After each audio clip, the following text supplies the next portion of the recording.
الرحيم والصلاة والسلام على رسول الله. حبايب قلبي متابعين القناة، ازيكم عاملين ايه؟ النهاردة هنعمل طريقة تخزين وتقشير الافوكادو. هنجرب كده في وحدة افوكادو مع بعض عشان اوريكم ازاي بنقشرها ونفصل البذرة، وبعدين نحتفظ بالافوكادو ونحطها في كيس ونحطها في الفريزر. حبايب قلبي احنا كده بنقوم قاطعين الافوكادو كده بالنص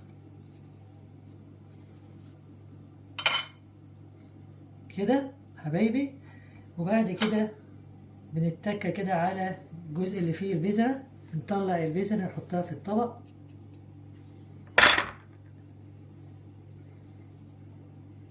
حبايبي هي لما بتكون الافوكادو لينة احنا كده بنعرف نشيل القشرة كده حبايبي. الافوكادو كده بتاعتنا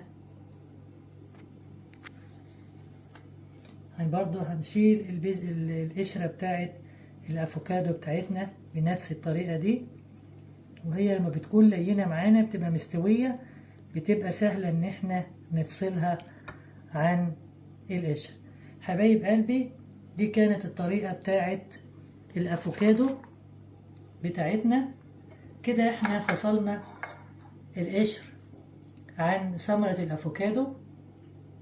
كده هنحتفظ بالافوكادو ونعينه في الفريزر لحين استعماله مع اي ثمار فاكهة تانية.